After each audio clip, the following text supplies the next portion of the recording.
Welcome to The Backmarkers, the F1 podcast for new fans by new fans. My name is Mike Hurley and I am joined by Austin Evans. Hi, Austin. What a race. Yes. Mike, what do we even begin with this one? I am so happy. We're going to break down all of the action from the first race of the 2022 season, the Bahrain Grand Prix. But I'll say it's in the middle. I was like, okay, this has been fun. There's some stuff. We got some stuff to talk about anyway. We can talk about where we think the rest of the season's going to go. But then all hell broke loose, baby. Look, so I'll ask you, do you want to start by talking about the end? Or do you want to start by talking about the start? What do you want to do? We got to talk about the end. I mean, you're right. It was like 30 laps of, decent racing. And, especially at the beginning, I was really happy that, the car's really able to, sort of follow really closely and, reliability seems good. And then all the Red Bull cars just caught on fire immediately. Like Pierre, we had Max, we had Checo. Yuki must just be very happy that he actually crossed the finish line. If I was Yuki Tsunoda, I would have been terrified coming towards the end, right? So this was something I didn't realize this until a few minutes after the race, where I was like, "Oh, it all started with Pierre," and realizing that these are all Red Bull cars, right? So. What do you remember what lap was it roughly that Pierre went out? It was kind of like lap 50 or something like that, right? Yeah, it was about 13, 15 laps to go or so, because it was right after everyone decided to do their very final stops. Yep. And then he straight up caught on fire, though, which I don't think Max or Checo did. No, I mean, and you also you could see it from the the onboard camera, that the screen on his wheel went out. His car just completely died, and he pulled off to the side, then realized it was on fire. It was... I'm very happy that he was fine, but it is a little bit funny, to just watch him. He's just like, I'm getting out of here. Right? He's just bolting out of that car. Look, I don't like to see a car on fire at that part of the track. It gives me some bad flashbacks. Yeah, but we don't want anyone to think about it. What a brutal race for Red Bull. Because Max had decent pace. I don't think he was really going to be able to challenge Charles. And I think that last stop seemed like it was a little bit more of a why not kind of thing than something that would actually be able to challenge. But the fact that the cars made it 55 and 57 laps, whoo, man. It was incredible. It was, I don't even know where to begin. But the way shout out Perez to went out Lewis. as well. The way Perez went out, spinning, Lewis and George just squeaked by him, right? It was kind of incredible, honestly. And it shows the reactions that some of these guys have in these moments to just, they're ready and going out. Perez, maybe they were aware too, right? Watch out for Perez, because obviously they're aware that Max is gone. And I think Perez was starting to complain, right, that there's something wasn't feeling right. So maybe they're keeping, they're really focusing on what he's doing. Yeah, well, he basically, it seemed like his car locked almost in a similar way to Pierre, except it seemed like as he went into the corner, whatever happened that shut down seemed like it locked his rear wheels, because he just spun around. The car was totally dead, which I guess that's a decent spot to do it, but I don't think he spun. I think he's literally his car locked up. I have to go see the replay, but that was, that could have been bad, but it was obviously avoided. So I guess Perez had more of a failure like Gasly then, because Max was able to bring it in. Right? So something weird has happened. And I will say, how mad is that, right? That they had a car that could go 56 laps no more. Yeah, right? Yeah. Which, I guess it's good to figure this stuff out at the first Grand Prix, but it's clearly they were having some hydraulic issues, some electrical issues, something was going on. But if you just kind of take a step back from that, I think my biggest takeaway of the entire race, these new regulations seem to have worked. The cars are able to follow. Oh my God. The DRS maybe needs to be tuned a little bit here and there, but I feel like it was always sort of a problem before. It actually seems like it's really fairly competitive. And the shakeup that's happened between the midfield, and some teams maybe fell off a little harder, but I don't think that I tried to go into this with a little bit of lower expectations, and I was very pleasantly surprised. Yeah, honestly, I cannot believe the closeness that was occurring during the race. And it was really brought out, I think it was after either the first or second pit stop where, I think it may have been the first pit, when Leclerc and Verstappen were just one after another, backwards, forwards. That was some of the most thrilling racing I've seen in a long time. It was really, really exciting. Yeah, if that was a taste, just like we had last year, a taste of what we have to expect with Charles and Max going head to head. Oh man, because it's like, watching last year, watching Max and Lewis go back and forth. They have very different styles, Yeah. right? Max is hyper aggressive. You can tell Lewis is, he's done a few races. He kind of has a little bit more of experience and knows typically when to back off and when to kind of go for it a little bit more. But you look at Leclerc and you look at Verstappen, there's nothing between it. They're just like, oh, full send 100% of the time, no question. Like, it's great to see. But man, a couple of those dive bombs was like, woo! Yeah, it was really like, man, and there was some where I genuinely thought that Max was just going off the track. It almost felt like he didn't stop. Like the camera couldn't even keep up with him. Yeah, some of those camera angles were a little bit strange, seeing kind of from that side angle. Like, I know there's one time where Kevin Magnussen, he kind of went deep, and from the camera angle, it didn't look too bad, and you see, like, the overhead, just like, oh, okay, gotcha. He's, like, 20 feet out to the left. But it was incredibly exciting to see good racing because obviously with big regulations like this, if, the cars weren't able to follow well or they couldn't pass or slipstreams, there's all these things that could have gone wrong. It's super nice to see that we should be, I don't want to go and say something like we're going to be on for a legendary season like last year, but at the very least, it seems like we're in for a really competitive season. And seeing the cars follow so closely and actually doing, passes, not just with DRS, you see people kind of passing different parts of the track and just staying right behind each other. I was so happy to see that. So if that's the only thing we take away from this race, much less all the reliability, I'll be really excited to see what happens for the rest of this year. Yeah, I'm really into it. Like, I didn't really know what to expect. I was kind of wondering, like, what is the ultimate result going to be from all of these regulation changes, right? Like, how is it actually going to end up being? Obviously, as a big Mercedes fan, I've been a little bit concerned, right? Like, it seemed like it maybe impacted them in a not great way. But I was very excited to see that ultimately what it's meant is it has shaken up the pack completely, and it is allowing these cars to drive more closely together, which is what we were promised, right? Like, that was what we were promised before this season. That's the reason why we were doing this. And ultimately, I do think it's going to lead to, throughout the rest of this season, just some really exciting races. Now, I think we should talk just real quickly about Ferrari. 1-2. I'm so happy for Charles Leclerc, especially. Like, I think Charles Leclerc seems like a really great guy. He's incredibly talented. He's clearly, like Ferrari see him and have seen him for years as like he is a Ferrari driver through and through, right? Like this guy has got it, but they have not been able to give him a car that could show off his skill. And I think today he destroyed this race. Like he absolutely did in his hands the entire time. I mean, of course, he performed excellently in qualifying, right? So really, the whole weekend belonged to Charles Leclerc.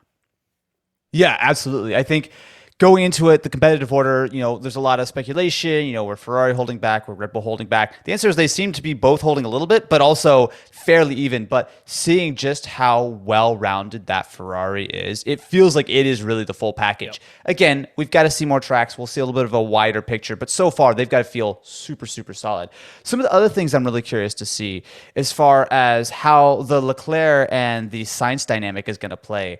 I think that the two of those, I know we've talked about this a lot in the past. To me, that feels like that's one of the strongest, if not the very best driver pairing in F1 right now. I think that they complement each other well. They're both super, super sharp.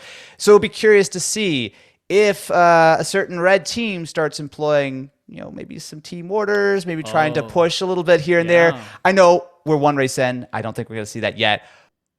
But would anyone be that surprised? Like, I just hope that they both actually are able to have a real shot at it. It's not just the Leclerc show all year long, because that would be, I think, a huge disservice to Carlos.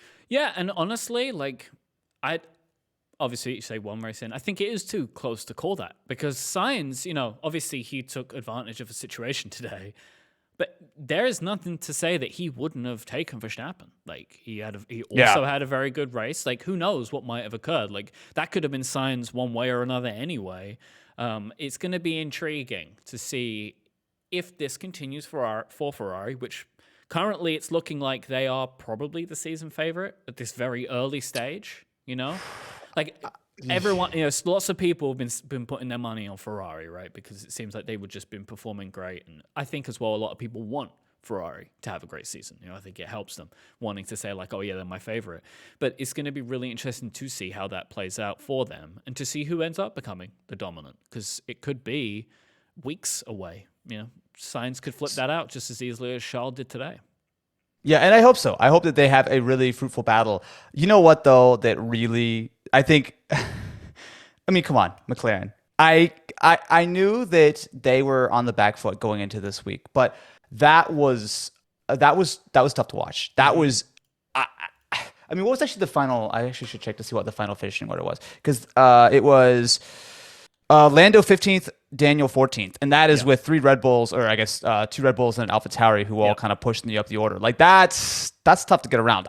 Do they have a clear shot at recovery? Obviously, I think they've got a long way to go, but do you think McLaren can get back up in the top of that midfield? Because, I'm gonna say yes,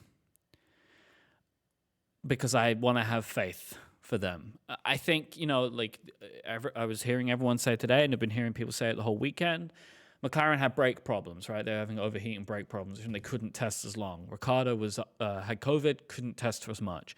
My hope is that this is a combination between porpoising issues, people not understanding the Mercedes power unit as well, and a lack of testing, which has brought them down so low. Because I would struggle to feel like McLaren would be that low, like just based on the last few years. It would really surprise me to see. I mean, who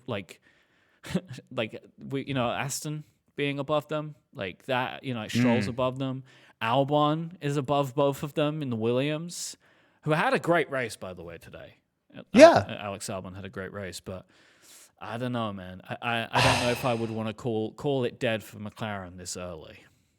Yeah, I think a big part of it to me is there are a lot of Mercedes-powered cars that are very far down the order. And I don't think that you can just sort of mark that up of like, they just were down on power. But obviously, I think that was a component. Mercedes are Mercedes-powered, and they're 3rd and 4th today. They would have been 5th and 6th probably, or 4th and 6th, or something around that area. So I know what you're saying, but there is something to be said for they can pull the car design back. They can make aero changes potentially to see them pulled up more. I don't know. Yeah, it just seems like at the moment, McLaren are just lacking pace. Obviously, they haven't had as much time in testing, and they've got the brake issues, and they've got seems like a suboptimal power unit at the moment. So a lot of things going against them. That paired with the fact that Ferrari have made such a huge step that's really pulled Haas and Alpha really sort of out of the depths of the backfield and really kind of up into the fight.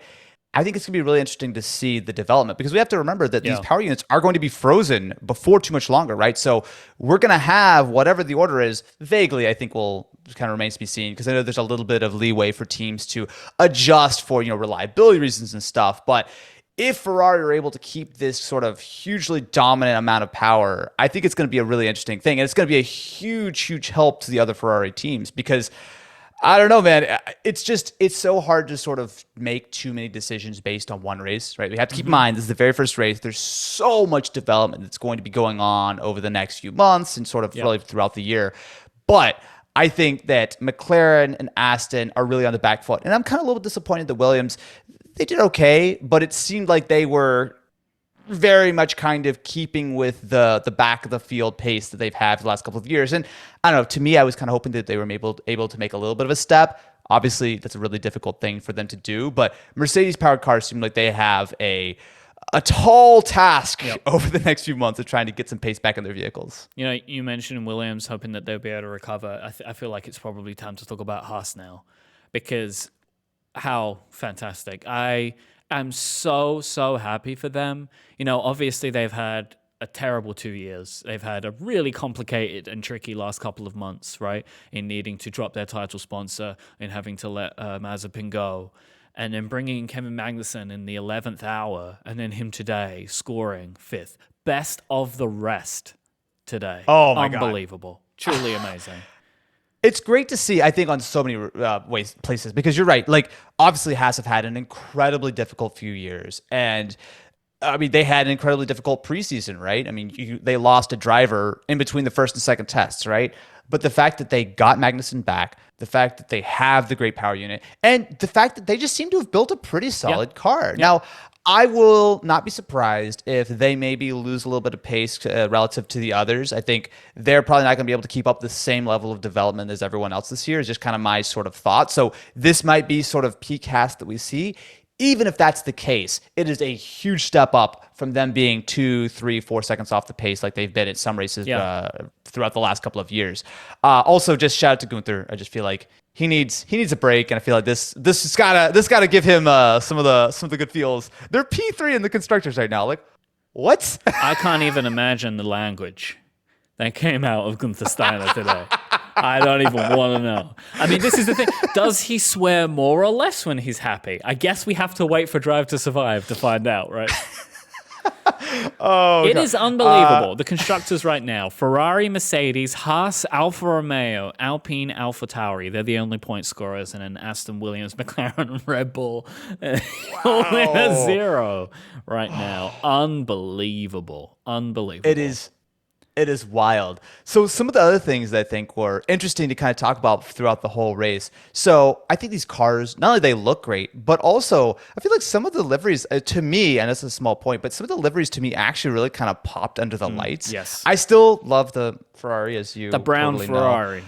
It's not a brown Ferrari. It's brown. It's a beautiful looking car. It's a brown Ferrari, which is a real shame because I like Ferraris when they're red personally. Like that's my personal feeling around Ferraris is Ferraris look best when they're red, not brown. But hey, you know what you're gonna do.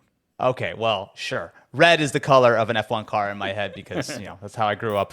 But on top of that, I think it's nice to just sort of see the fact that there were also a lot of interesting strategies that we saw this time around, right? Yeah. So 3-stop, I don't think a lot of people expected that. But also, it's interesting to see how the different teams are getting on top. And really almost more so the drivers are getting on top of the different dynamics with these new vehicles. Those tires and the porpoising and stuff, there seemed like a lot of stuff that drivers are a little bit struggling with. And you could see that certain people were kind of a little bit more bold on things and really kind of really throwing it in, going really deep, whereas other people, specifically like it looked like the Mercedes, were a little bit less confident on things just because they didn't really have the trust in the car that it would stop or whatever the case is. And I think it'll be interesting to see as not only the cars are developing, but also as the drivers develop over the next few months to see just sort of where that confidence level comes in, because the cars are stiff, right? And I know Bahrain is not maybe the smoothest track in the world, but you can see that it looks like a really uncomfortable ride. And you can imagine if you're bouncing around and you don't trust that, this, hard compound, it's going to lock up or whatever.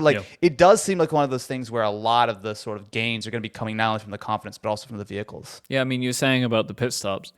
They seemed erratic today.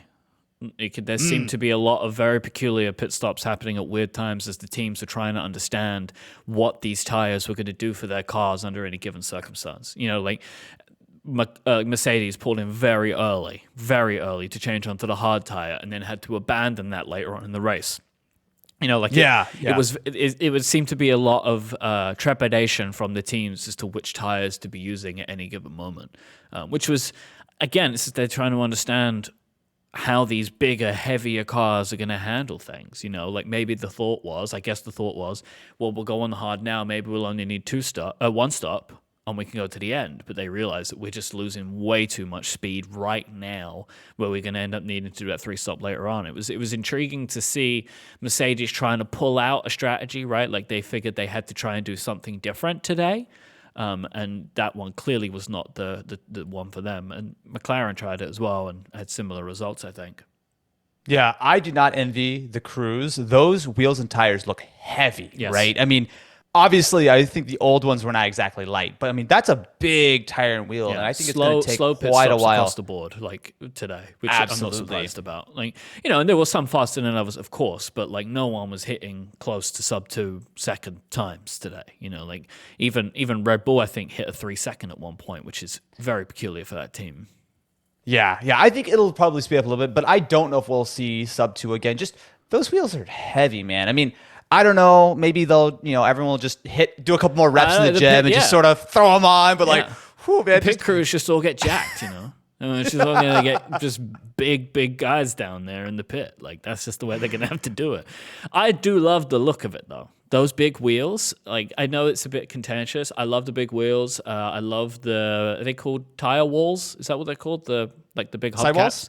Yeah.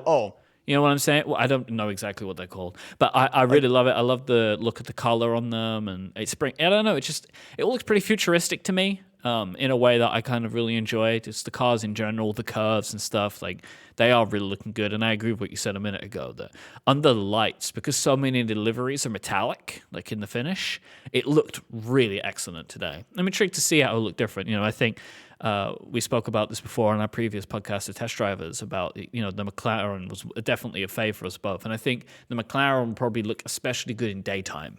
I reckon it will stand out more there. So I'm intrigued to see how that goes over the next couple of months or whatever from the look perspective. Yeah, they just might want to reconsider that Chrome sponsorship. I feel like they just loaded a few too many tabs up. It just wasn't. That's good. Wasn't their day. That's good. You've been working on that one for a while, right? I saw a meme with somebody who replaced it with the Internet Explorer logo. Which I really enjoyed and kind of felt pretty bad for them for, but yeah, I just feel so bad for McLaren today. Like they are the ones that I'm feeling the most for. I will say I've also got like a pain in my heart for Michael Schumacher today, Mick Schumacher, I should say. Mick. Yeah, I felt pretty bad for Mick today. You know what, though? I don't feel so terrible, mostly just because I think he has a good car underneath him. He has a good benchmark for the teammate. So close. But and we should say, actually, to Zhou Guanyu, as a rookie, scoring points in his first race. If Mick wasn't going to get them, Zhou Guanyu, I like that he got them instead, right? It was obviously a fight between the two of them to get into that 10th position right at the end. And that is pretty incredible, to just come out and on your rookie first, race to score any points is pretty awesome. So I think I expect, Alpha are very excited today, very happy for a bunch of reasons. That's got to be one of them. I think they've got a great racer there, it looks like. Yeah, it was a really sort of solid, wasn't a really dramatic race for him, but he was able to get the job done. And as a rookie, he was able to bring it home and get points. I mean, you cannot complain about that. Some of the other things I think were a little bit more surprising to me. I mean, maybe not surprising, but Valtteri had an interesting race because he was down, I think it was like P15 or 16 at one bad point. Start. Yeah, but he really worked his way up pretty well. I think there was an incident. And he was basically showing the form that he's been showing the whole weekend. Like Valtteri had a great weekend. He looked good in practice. He had a great qualifying. To be qualifying up with Lewis, which is really funny. Just handbot right there. It's like, oh, nothing changed. So and I'm really pleased. It was a concern, right, that moving to Alpha, that Valtteri, is a great driver, and he's now going to be sitting down the bottom of the pack. And luckily, with all the shake-up going on this year, it looks like that might not be the case, and he could be really good, sitting for the next few years of his career, kind of mid in the pack with Alfa Romeo, which I think is going to be great for him, and to be the experienced legend to help the rookie driver on. I think that this could be a great move for Valtteri while still scoring a bunch of points. Yeah, absolutely. I think you could not have imagined this switch going better. I know I was really, really pessimistic about the move in Alpha specifically before preseason. I just was not convinced that they really had things put together. I think they are being flattered by that Ferrari power unit. I think that you do have to give some credit to that, but also it seems like they have a pretty solid car, right? Yeah. And I think having Bottas behind the wheel is a huge asset to the team. They've got the new rookie. It seems like they're on at least pace to do fairly well, maybe midfield. I know it's kind of hard to make too many predictions, although I think we might be making some actual predictions later. We are going to. Yes. Now that we have one very exciting race of information to go on. But it's interesting to see kind of some of the other storylines that were in the race, because not only do we have the explosive Red Bull power unit failures, which I think it's easy to assume that, they'll just, throw a bit more cooling or fix the hydraulic or whatever the actual full problem was. But the fact that the three cars spectacularly fail like that so close to the end, that's tough to swallow, right? I mean, it's one they've won or two, but three of the four Red Bull power unit vehicles all gave out right at the end. I mean, obviously first race, you learn a lot, but doesn't fill you with a lot of confidence going into the season that they've really got the power unit side of things sorted out. Hopefully not, but I would be worried if I was Red Bull, right? Now, of course, they've got best part of a week to try and get things under control. But, I mean, you've got to assume going into next week, you would maybe be asking for them to take it carefully, maybe. I don't know. Like, is this going to be something that they're going to be bringing into next week's race? Timid. I would be really intrigued to see how that's going to end up. I'm not sure. Yeah, because like, it's one thing, like Mercedes, I feel they've been talking a big game about how, obviously they're, sort of disappointed with how things have gone as far as how their development is, but they seem like or at least they're projecting that they know the problem and they just got to work out how to fix it, which fair enough. I think, porpoising is something that a lot of teams are dealing with. But for reliability, of course, there's always ways of just, turning it down a little bit. But no one wants to spend all this time and money trying to get tons of power out of your power unit and then go, oh, well, let's just run it at 8/10 because, we want to just be safe. I mean, that's a huge, huge blow. So I'm sure they'll sort it out. And again, if it's hydraulics, maybe it's a little bit disconnected. But the fact that, we've seen all three vehicles kind of give out like that was tough to watch. It's worrying, right? It's worrying. Yeah, I'd be curious to see because it seemed like both Pierre and I guess Checo had a little bit of a heads up beforehand, but it seemed like Max actually was fighting with it for a while. Maybe that was flattered by the fact that he was doing a fair few laps under the safety car. But I think Max had two issues. I think there were two things going on with Max because, obviously the other guys, they just had complete engine failures and Max was having some kind of steering problem. I mean, it seems intriguing to me if those things could be linked in any way. I don't know, right? Like, I understand there's maybe a hydraulics issue, right, for the steering. But then why did Pierre how would that cause Pierre and Perez's cars to absolutely give up, like completely shut down and catch on fire? Right, in Pierre's case, right?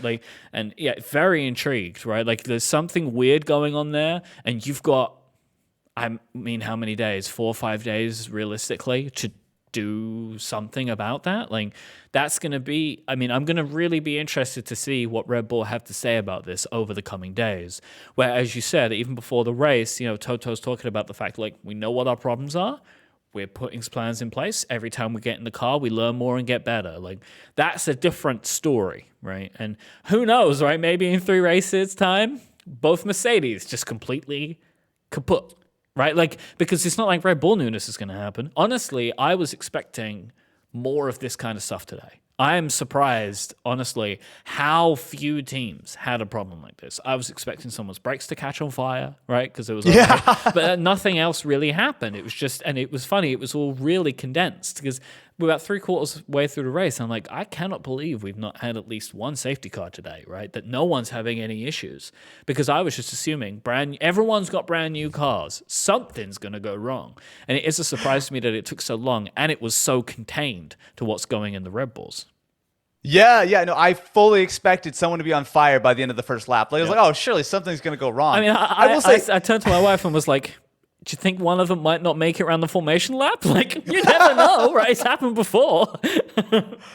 Look, I think it's going to be interesting to see. I think one of the things that was a pleasant surprise was the fact that people seem to adapt to the cars pretty well. I mean, obviously these are very different. I think the visibility, even with the larger sort of tires and wheels, you've got the little like wheel fairings and stuff. I know for me, if I was ever in that car, I'd be like, I can't see anything. But it seemed like everyone was able to adjust well. The wheel-to-wheel battles, people were still fairly confident in. You didn't see like kind of people like chopping across like the front wings and stuff. Like people were aggressive, but it seems like everyone was able to get up to speed pretty quickly, which is impressive considering that everyone had a handful of days in testing, and then here you go, first race. And maybe there's a little bit more confidence to be gained as far as that wheel-to-wheel stuff. But from the outside, it looked like everyone was feeling pretty good and really able to go for it pretty aggressively.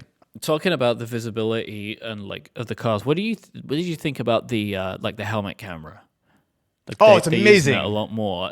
It looks a lot better now than it did because I think they were testing it a little bit in last season, right? I was seeing some tests of it. I think they were putting it on some people on the occasional race, but not really showing too much footage of it. But now the quality of it looks better, and I think it's a great season to have brought it in because it does really demonstrate something that they're trying to get across, which is these wheels being so much higher now. They have I think Martin Brundle said at one point, it's like looking through a letterbox. right? And it's just like they have this tiny window with a big chunk in the middle that they can't even see through. Like it's kind of incredible how. And this was another thing. I was expecting that maybe more of them are going to be bumping into each other today. Cars are bigger, limited visibility. Again, I think it's a testament to these drivers today that there were not some accidents on the race. I was really expecting more of that, and that just didn't happen today. Yeah, and other things to consider. These cars are heavy, right? I mean, when they're loaded up with fuel, I think someone quoted like almost like 900 kilos, which is just ridiculous. So seeing the way that they've adapted, also just seeing the way that you have to kind of treat the cars a little different. Obviously, setups and stuff are different, but seeing like people like weaving in the middle of the race to get like temperature in their tires, that's not something you sort of expect to see. And I think there's going to be a lot more. That? Was it Stroll? I think it was Lance. Yeah, I think it was Lance, but. I think it'll be interesting to see sort of as the tires, because obviously tires are always a huge factor. Everyone always wants better and better and better, and probably are doing their thing. But there's never going to be a perfect tire. But it will be interesting to see how the different cars and the drivers are able to adjust to different compounds as well, because it does seem like these work in a different way. That being said, though, I didn't see anyone who had like sort of completely horrible performance or chewed up their tires. Seemed like these tires have held up fairly well, which is also nice to see. Like, again, I feel like I tried to go into this season with low expectations. Like, okay, things are going to go wrong. Maybe the racing's not going to be good. Like, just, new cars, lots of ways that this could go wrong. But it just seems like, generally speaking, everything has gone fairly smoothly, unless you're Christian Horner. And everything is also sort of held up well on vehicles. I mean, you just said, look, we bring biases to this show. Of course. You're going to hear it over the next 22 episodes. You're going to hear our biases. Mike Hurley doesn't like Red Bull, doesn't like Christian Horner, doesn't like Max Verstappen very much. Perez I enjoy. Perez, friend of the show, through you, Sergio Perez. Love Perez. Not a big fan of Christian Horner. To imagine that he is going through a pretty rough afternoon right now brings me a little bit of joy. I'm not going to lie. Oh, Mike. I look, man, you might not be a fan, but I feel like it's hard for anyone to lose races like that, especially terrible. Close to the end. I feel terrible for the Red Bull team. Don't feel terrible for Christian Horner. That's how I feel. I can't help you. I feel terrible for all of the engineers, everyone back at the factories, and Sergio Perez. Feel terrible for him. Max, a little bit. Yeah, Christian. He did have a little bit of a diva moment in the middle. Like, never tell me to go slow again. I'm never listening to you, Dad. He was having a lot of those moments as well. Like, he was very upset. Yeah. He's like, I'm never going to do that again. He was very upset, which was, I don't know, it's kind of funny to me. Not going to lie. So this show is called The Backmarkers, right? And in case you don't know, backmarkers are the drivers at the back of the pack. These are the people who, throughout the course of the race, they are lapped by the race leaders. I would expect a lot of Formula One fans, if they started last season, are very familiar with backmarkers, because that was all of the problems around Saudi Arabia. It was about the amount of backmarkers and how many went through. We chose to call our show this because, like those at the back of the pack, we do not have decades of experience. We are rookies because we are newish fans. Austin a little bit longer than me. But what I do feel about backmarkers, just like us, we had the most heart. We don't have the most experience. We had the most love, right? We're not jaded yet from Formula One, we're just here. We got love. So one of the things that we wanted to do on this show is every episode award our favorite backmarker of the race. Now, today poses a special interesting conundrum because there were no backmarkers by the end of the race because everybody was able to get out and lap through. So what I was thinking we could maybe do for today is someone who spent a lot of time at the back and who we would award. Do you have any thoughts on who your backmarker is this week? I mean, for me, it's got to be Zhou Guanyu. I think he did a great job. I mean, sure, if we're going to take the backmarker phrase a little loosely, I think he did a great job in his opening race. He was confident. He had a very solidly put together, like, no crazy moment, didn't spin out, didn't seem like he locked up a lot. To be fair, I don't think he got like an enormous amount of TV time, but from what I saw, it seemed like it was a very competent race, and it resulted in getting himself a point. So you can't complain about that, much like how people were super hyping up Yuki last year. And I know he also scored points on his opening debut. I think it's hard to look at that performance and not think that was a solid, very, very respectable way to begin your F1 career. Yeah, I would argue that you have taken this very loosely by giving your favorite back marker to someone who literally scored points in the race. Look, I'm just going to say back marker is an underdog. It's fine. I will choose Mick Schumacher because I think Mick had a fantastic race. He had a big spin at the start, which he recovered from in incredible fashion. And I think to finish 11th after the way the last couple of years have been for him is pretty incredible. Like, Mick Schumacher, maybe this is a weird thing to say, but like today it's almost like it's a rookie race for him because he has not had to race this way. He has not had the opportunity in the last year to race this way, to be up there fighting for places, because basically the only person he's been fighting against was Nikita. Like, that was his entire season. And so I think to see him there was great. And I think because I'll give an honorable mention on your behalf to Alex Albon. I think Alex also had a great race. Albon did great today to be up at 13th compared to Latifi, who was pretty much last. So I would say that between the two of them as well, they had really great races. But yeah, absolutely. I will say, even though you've taken the rules fast and loose, it is good to call out Zhou Guanyu a little bit. Zhou Guanyu, I need to get better at that. I've been trying to practice today. And I do, this is one of the things I was hearing the commentators say, that like that is his preference to have his full name to be announced, which is cool. And I like that everybody's respecting that too. But I think I'm so pleased for him. He seems like a really nice guy. He had a really great pre-race interview where he's like, yeah, I'm nervous, man. I got butterflies. I'm like, I love him already. I love him already. Yeah, that was really great today to see him get something on. So go on. Mike, I got a question for you. Okay. I know this is not what we had planned, but if we're doing back marker of the race, do we do underperformer of the race? Because there are a couple there. I was just like, okay, I'm into this.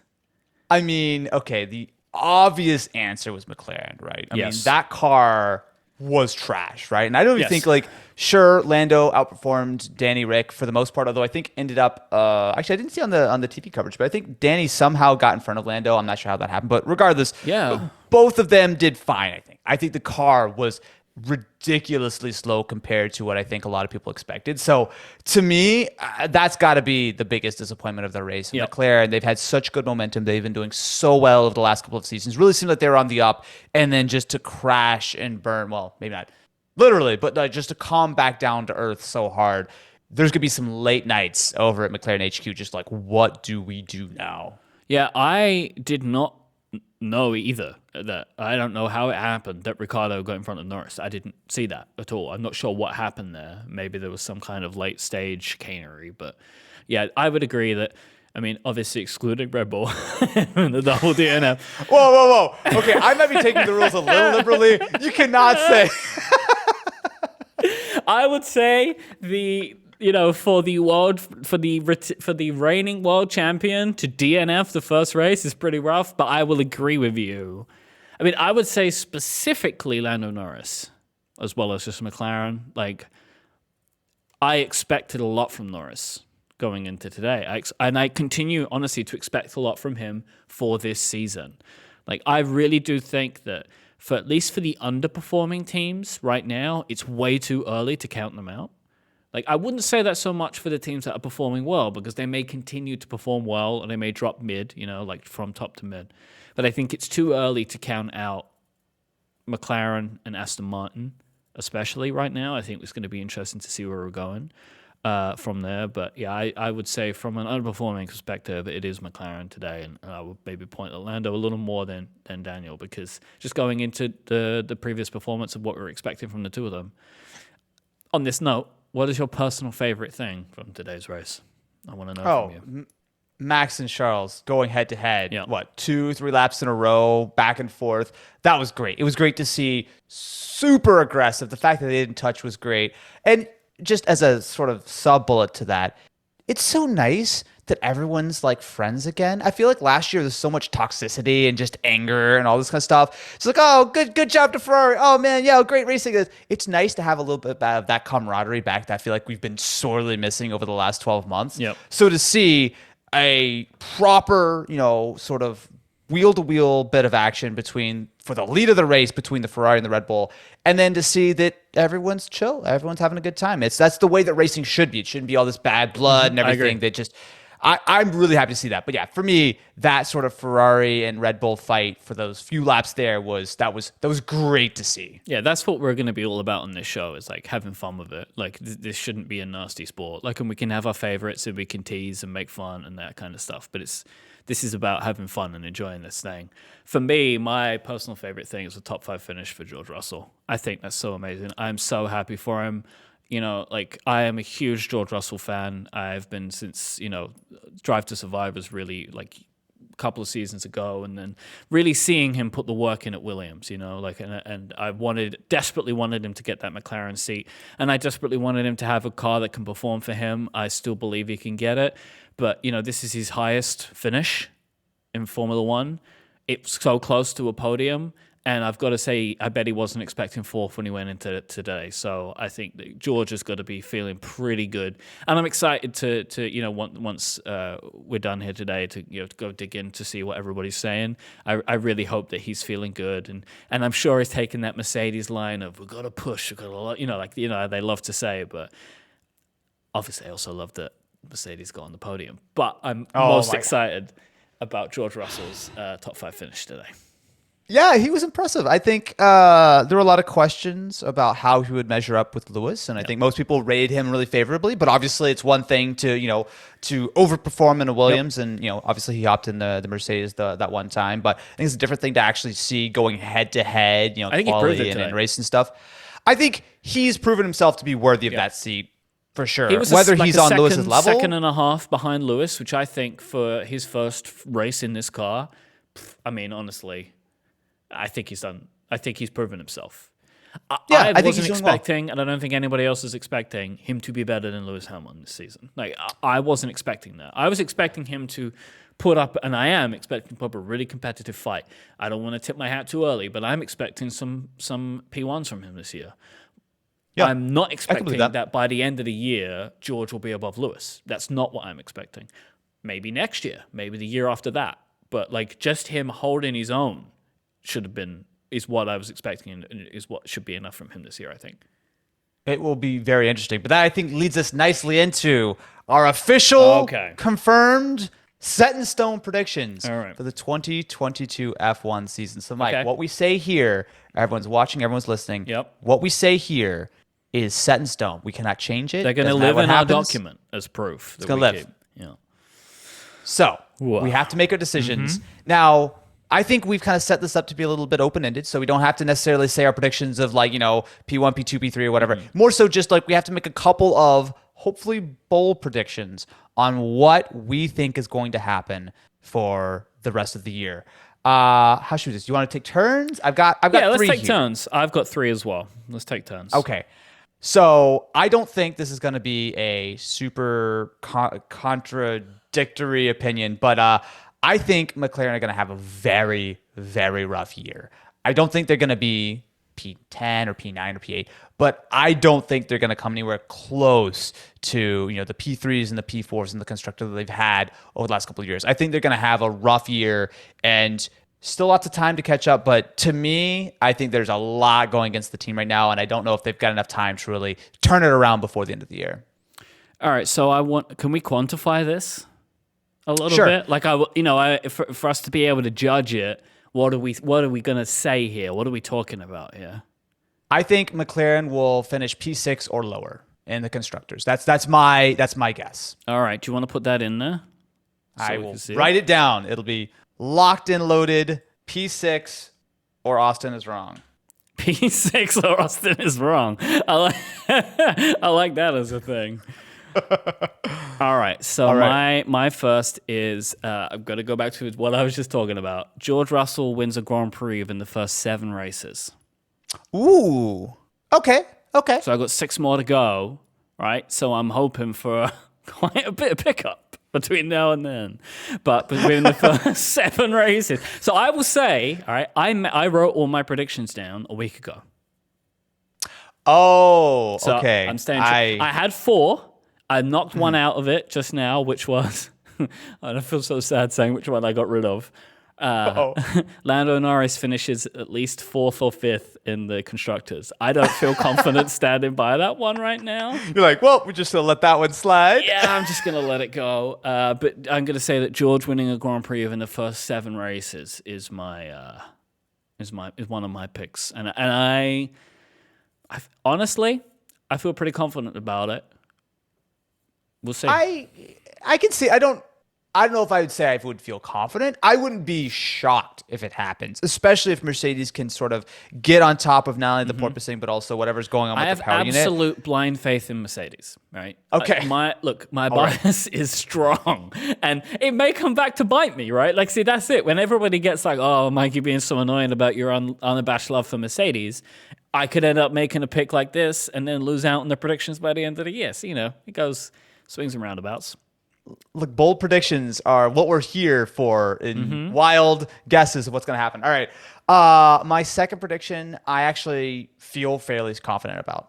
Haas have a great opening to the season. I think they're going to slide down the order throughout the year. Obviously, P3 is not sustainable for them in constructors, but I think they have been flattered by the Ferrari power unit. I think they're in a great spot right now. I have real doubts about whether or not they'll be able to keep up with the development throughout the year in a way that the other teams that are, right at the budget cap, that have all of these sort of huge advantages. I mean, to be fair, has to have a lot more like wind tunnel time and whatnot. So they have some things going for them, but I think they're being sort of flattered right now. And I expect Haas to drop down the order. I guess if I've got to put a number on it, probably like for constructors, somewhere between P5 and P7. I think they're going to end up being, I guess to sum it up, somewhere around McLaren probably by the end of the year. I think McLaren are going to come up, and I think Haas are going to sort of slide down just a little bit. So I'd say between 5 and 7. What I would say, though, if they get between 5 and 7, and that's where they finish the season, that's pretty great for them. Absolutely. All things considered, right? With the way that things have been for them in the last couple of years. And I want to see them around there. I would love to see them around midfield again. I think it'd be fantastic. It isn't necessarily a surprise that they have started off so strong because I think it was, they were one of the teams that basically spent no time developing their car last year to save that time for this year. So that's one of the reasons why they've come out of the gate with, a car that has everything on it that a car needs to succeed this year. Like, I think I saw somebody say this during one of the testing of like, we don't know how it's going to perform, but they have all the bits. They have everything on that car that the other teams seem to believe is going to help for them. Haas have it too. So, I really hope. And honestly, I hope that this year gets them a good enough place that they get another big sponsor come in to help them continue. A sponsor. Yeah. Yeah, I hope I'm wrong. I really do hope I'm wrong. I feel like, but I think even if you're right, that's great though. Like mid of the pack. Absolutely. They've spent the last 2 years at the bottom, at least last year for sure. I know, but I also just think they're going to sort of slide down the order throughout the year. I think that's just the thing. I think they're going to be regular points sort of contenders for the first few races and then sort of slide a little bit. And that will hurt, right? Like that's one of those things that they make an episode of Drive to Survive about, Yeah, like they're having it's such good rate, and then like midway through the season, they're slipping down the pack, and then things I can't say on the show of my Gunther Steiner impression, which I've been working on, and I can share that with you later on. All right, so I look forward to it. My second prediction is Ferrari finish second in the Constructors' Championship. Oh, wait, is this tied to a separate prediction where Mercedes finished first or something? It is. Okay, just second. I don't know who's going to. I can't make my decision, but I think Ferrari comes second. Oh, man. Now, that's interesting after today, right? So this is what I'm saying, right? You can see Mike's predictions written a week ago. He hasn't changed them. So I feel like today, someone wouldn't make that prediction, right? They might say Ferrari finishes first. I just feel like, especially with today, we have not seen what the other two teams can truly do. From a reliability perspective, Red Bull and Mercedes are on the back foot. Something that we would expect teams of their caliber to be able to iron out. Have Ferrari gotten it in such a place that they will only go up from here? Maybe. Maybe we're back to Ferrari dominance. I would say that would feel a bit bold to me to at this point still say I think Ferrari's going to be number one. I think Ferrari at number two will be a good result for them. It'd be a big improvement for them over the last couple of years. And so that's where I'm gonna. If I was gonna make that guess, that's where I put them. I mean, I don't think it's a crazy guess. I as of right now, I think Ferrari are the favorites, and Red Bull and Mercedes especially really need to catch up. That being said, though, I think there's a lot of pace in that Red Bull that we haven't necessarily fully seen. I think there's a lot more, really, there's pace in all these cars. The more time they have on track, the more the teams can really understand, start adding bits and bobs, and probably get yelled at by the FIA or whatever. Like, there's a lot more that I think we're going to see. But I think Ferrari are very, very strongly positioned right now. So P2, I think that's conservative, but you made your predictions early. I made them 5 minutes before we started recording, so fair enough. Wait, what's conservative about it? I think Ferrari are probably, as of this moment, the favorites for constructor. I mean, so then saying that they're going to finish second is not conservative. Yeah, you could have been bolder. You could have made the bold decision. You could have said, no, but you're saying Ferrari a favorite, right? So Ferrari a favorite, the conservative decide how they're going to do it. They're going to run away with the thing. I'm coming in here and being like, no. Oh, so your bet is that Ferrari are going to crumble. Maybe. Okay.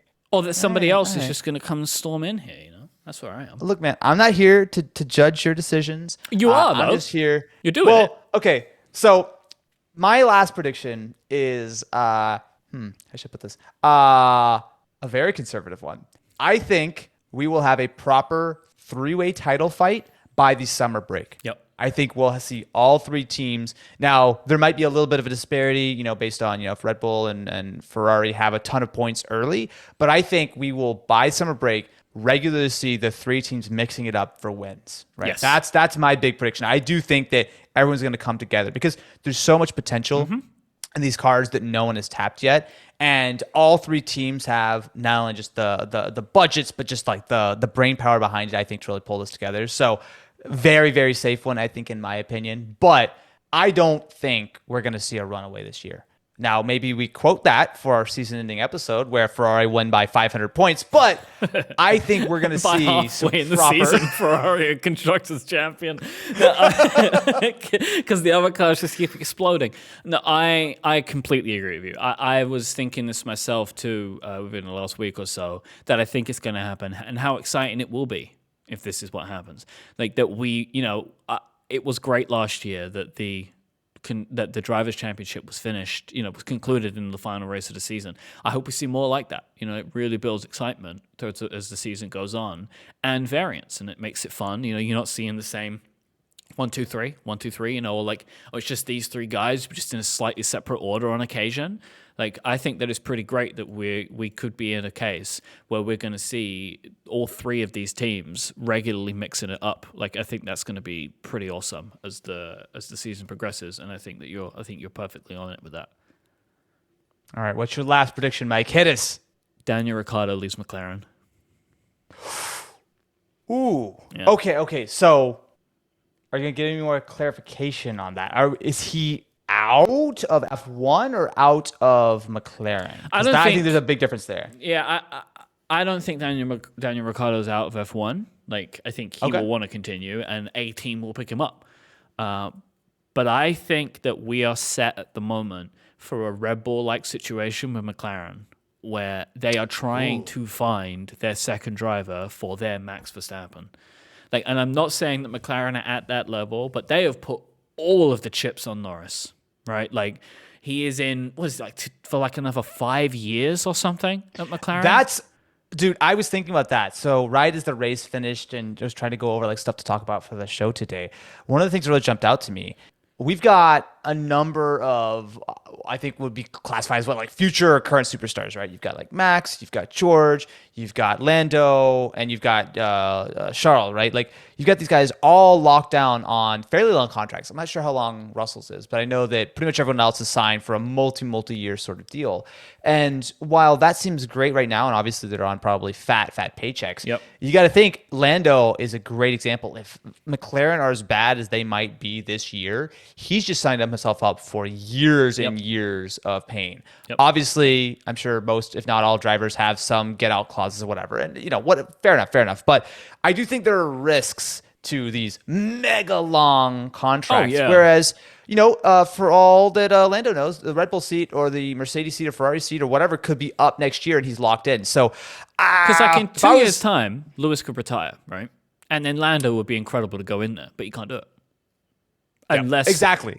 Something happens and he can break it. But it seems unlikely that a driver will be able to break out. It's more likely that the team can break out, right? Like that would be my assumption for how that kind of stuff works. Because, I mean, the team's writing the contract, right? Like I don't know. Nobody really knows. This seems like one of the dark arts of Formula One is what happened, those contracts, right?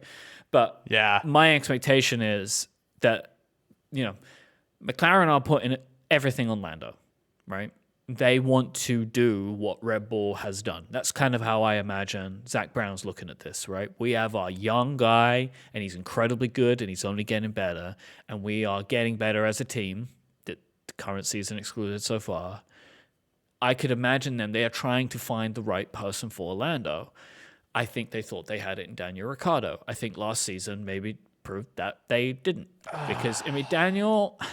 I love Daniel Ricciardo. He's a great guy. Yeah, right? same. And he seems like, a very talented driver. But I feel like I've been following F1 closely for about 3 years now, and with Drive to Survive as a bit more of a background. It feels like there is a constant thing around Daniel of like, oh, he's just got to settle into the car. Because he moves around a lot, right? Like he's moved around a lot, and everyone's like, oh, he'll just settle into the car. And he has yet to seem to actually do that. I mean, I will say, like, towards the end of last season, he seemed like he was settling in, right? Like, he got a race win. But now, he's had a rough start, and I hope things pick up for him.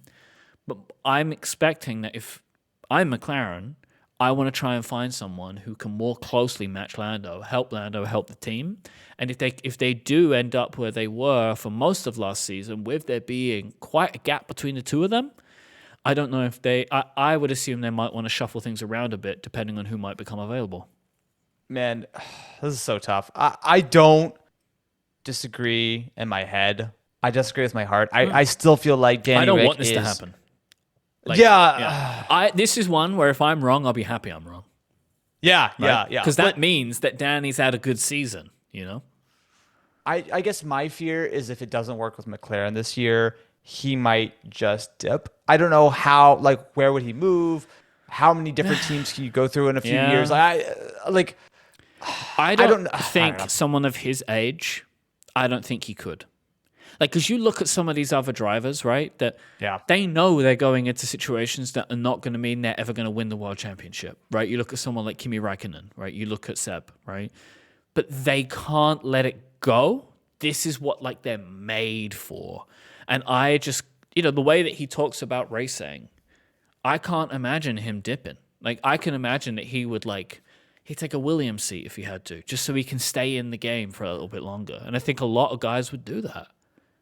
Maybe, but also... Or go and drive NASCAR or something. He seems to really love NASCAR. I don't know. Actually, you know what? Never mind. I've changed my mind. I'm excited for Danny Rick's future NASCAR career. That'll be great.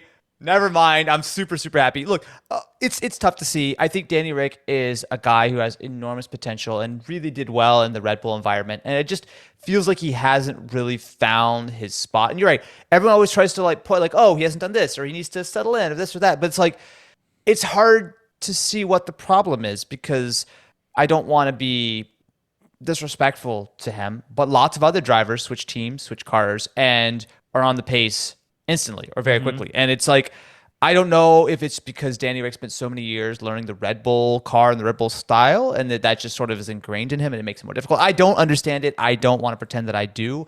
But I think there's a clear issue there with whatever's going on is just not working. And I hope he gets it sorted. I hope the McLaren are able to pull it out and kind of get back on pace. And maybe McLaren, this actually might be a good thing for Danny Rick because if he's maybe not super on the pace, maybe at least they want some continuity if they have a rough year. I really don't know, but it's tough. It's tough, man. I don't know. I look forward to his NASCAR career, regardless of whenever he starts it. All right, so those are our predictions. I think we'll follow those through. Who knows? We might end up with a couple of these. Well, we'll know some of them will come true or not by half a year, right? So that'll be fun to kind of follow those through as the rest of the season goes. So to wrap it up today's episode, I would say biggest takeaways. Biggest takeaways for me, I'm really intrigued to see what happens with Red Bull next weekend, because we've got another race next week. And I'm also really intrigued to see if anything happens with Mercedes. I think Ferrari, they're going to be great, right? They're going to be in it. They're in it to win it. Those two teams now, I'm going to be really intrigued next week to see if or what changes have come about for them. What about you? Yeah. I am going to be really curious to see, now that I feel personally pretty good about the cars, right? I feel like, again, I had huge question marks going into this year, but it seems like they've got this thing nailed down. These cars are better at passing, or not necessarily better at passing, but better at following and stuff. Like a lot of the things that sort of the FIA were aiming to do seems like they accomplished. So that is hugely good news. My big thing I'm going to be watching for the next couple of races is how stable is the order. If we see a bunch of repeats of just, Ferrari and, Red Bull just leaving everyone behind, or Mercedes picking up, I think it's very possible. But also, I'm curious to see, especially with the midfield. It feels like the midfield is where there's huge variance, and that it's hard to say what's the, if you go past, the top three, what's the fourth or the fifth or the sixth fastest team? You can take some educated guesses, but I think it's going to vary wildly between track to track. So I really want to see, is Haas able to sort of dominate a little bit? Mercedes car is just not flattered by Bahrain. Bunch of questions there. But my big thing that just really I want to see is what the next 3-4 races are going to show us, to get a little bit of a more complete picture of what 2022 is really going to look like on the F1 side. Yeah, I wanted to get into that just a little bit before we finish the episode today. So we've got, in third, Haas and Alfa Romeo, Alpine and Alpha Tauri is the only point scorers. And then Aston Williams, McLaren, and Red Bull all at 0 points. Now, obviously, 7, 8, 9, 10, some of those are going to score points. I think Red Bull are probably going to score some points.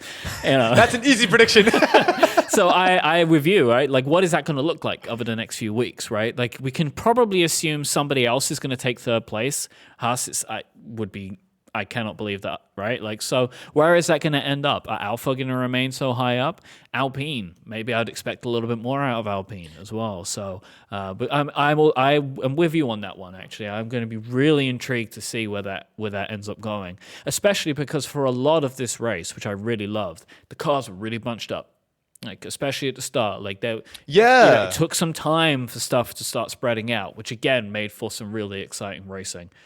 Austin, I think we're in for a great season. I'm so happy that we started the show this year. Like, I really, really am. I mean, honestly, because I would have hated to have covered the final of the season last year. So, like, I'm really pleased we started this year, because I don't know how I would have done that. So I'm really happy we're starting now. No, absolutely, man. So I'm very excited. If you've enjoyed this very first episode of the Backmarkers, you know where to watch us. Live on YouTube after every single race, or you can listen to this not only in audio form by going to relay.fm/backmarkers, or you can watch the full video version live on a YouTube channel after the races. So feel free to subscribe, follow, ring-a-ling, the ding-a-ling bell, whatever it is that makes your heart content. And we will see you next time. There we go. See, we gotta be cool with the kids, Mike. Yep. We gotta be We're cool also with on the kids. Twitter as well. We're at Backmarkers Live. We want to hear your thoughts about the race. We want to hear your thoughts about the show. Let us know what you like. Let us know what you want to hear more of, and we can bring that into future episodes as well. And share the show with your friends. If you have friends that are new to F1, this is what we're all about.